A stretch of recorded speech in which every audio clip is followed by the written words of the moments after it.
So you're planning a trip to Europe. You've got your list ready. Paris for the romance, Rome for the history, Germany for the beer. Then a guy in a tech startup hoodie leans over and whispers, "You gotta check out Estonia." Estonia, is that a new IKEA product? No, it's a real country, tucked away in northern Europe right next to Russia, which probably explains why they're good at cybersecurity. It's a weird limbo between an ancient fairy tale forest and a futuristic cyber utopia. Most Americans couldn't find Estonia on a map, even with the whole Baltic Sea shown. One of those places you hear about in a spy movie. Rumors get stranger. A country full of stunningly beautiful single women. When Americans think of Europe, we picture a very specific movie set. There are charming old men playing accordions on street corners in Paris, gondolas floating down canals in Venice, ancient ruins in Rome where you can pretend you're a gladiator. We expect centuries of history and a delightful lack of reliable Wi-Fi, which forces us to disconnect and live in the moment. Then you land in Tallinn, and the whole script gets thrown out the window. Modern tram gliding past a medieval stone tower in Tallinn. Sleek glass buildings, electric scooters zipping by in near total silence. Public Wi-Fi that is faster and more reliable than the electricity grid in some parts of America. This isn't your grandfather's Europe. This is your tech-savvy nephew's Europe. It's a place where the national heroes aren't just kings and poets, but also the guys who invented Skype. This throws the American traveler for a loop. Now, let's address the elephant in the room, or rather, the very quiet, non-religious elephant in the room.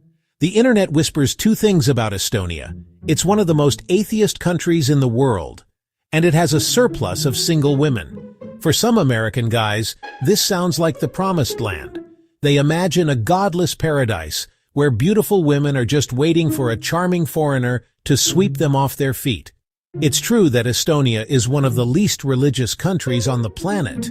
For centuries, they were forced to adopt the religions of their various occupiers, so when they finally got their independence, they collectively decided to opt out. Churches here are more like historical monuments or concert halls than active places of worship. They're meeting up for, well, that's the tricky part.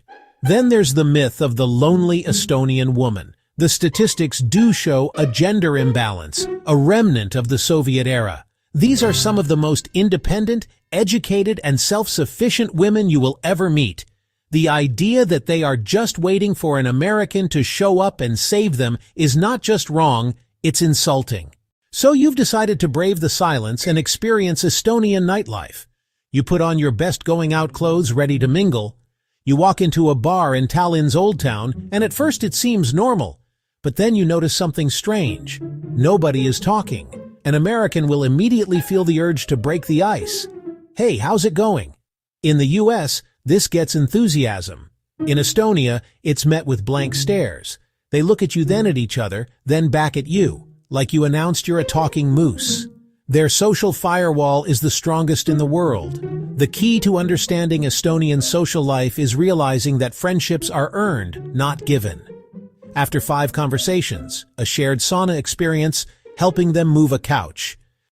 Let's dive deeper into the romantic labyrinth of Estonia. For the American visitor, fueled by internet legends, the dating scene is a source of both hope and utter bewilderment.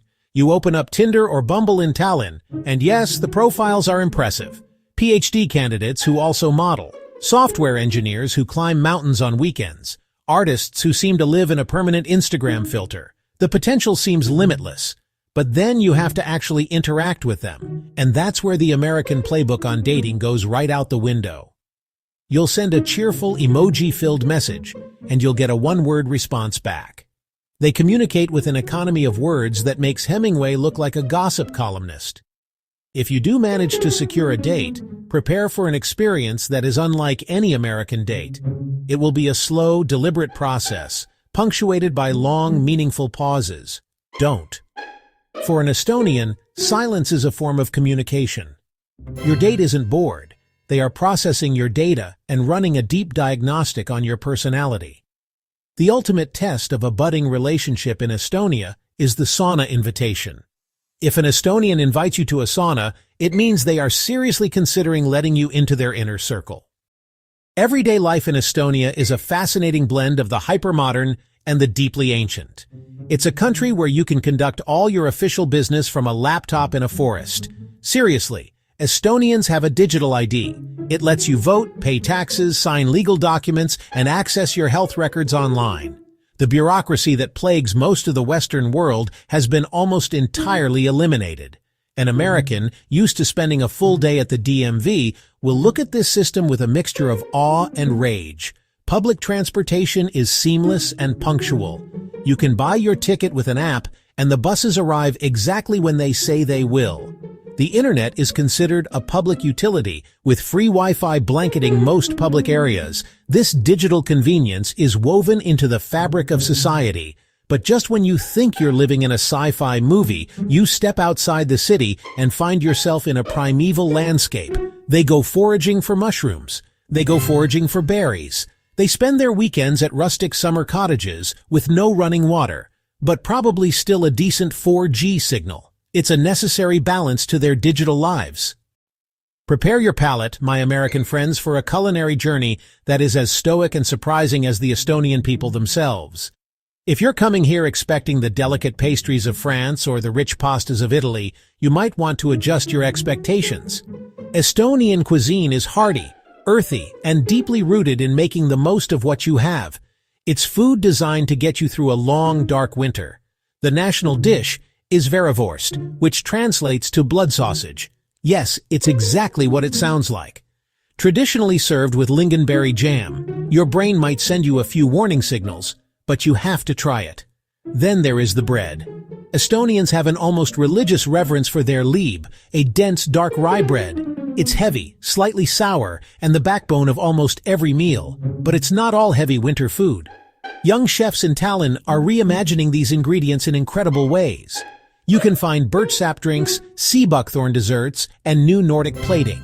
You can have your traditional blood sausage for lunch and then a deconstructed rye foam with elk tartare for dinner.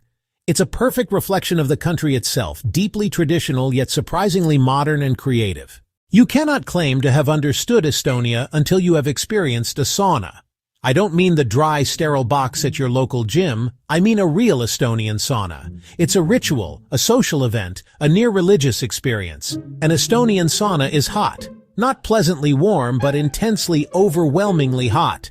Then someone will throw water on the hot stones, creating a blast of steam called lyle that hits you like a wave.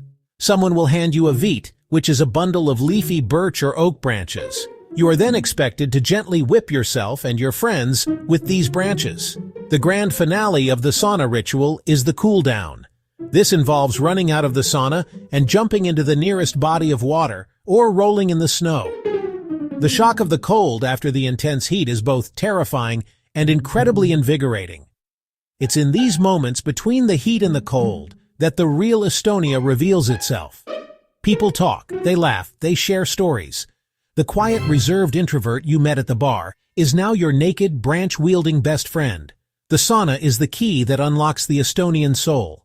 Just be prepared for it to be a very intense unlocking process. So after all this, is Estonia the right travel destination for an American? The answer is a resounding and deeply confusing yes and no. It is the perfect place to visit if you are tired of the predictable European tour. If you are looking for a country that will challenge your assumptions, surprise you at every turn, leave you with more questions than answers, then book your ticket immediately. It's a journey into a culture that is ancient and futuristic, that will recalibrate your understanding of what a country can be. It's a thinking person's vacation. It is the perfect place if you appreciate quiet efficiency, if you find comfort in solitude, or if your idea of a good time is hiking through a mystical bog or an evening of coding. It's for the traveler who cares about digital citizenship, not royal palaces. It's a country that does not perform for tourists. It is unapologetically itself. It will not change to meet your expectations. You have to meet it on its own quiet, reserved, and technologically superior terms. In the end, Estonia holds up a mirror to the traveler. It forces you to confront your own cultural biases. You might not leave with a tan or a suitcase full of souvenirs, but you will leave with a story that nobody else has. It's a land of beautiful nature, brilliant minds, and bewildering social norms. to be confused, to be challenged, to experience something genuinely, wonderfully weird.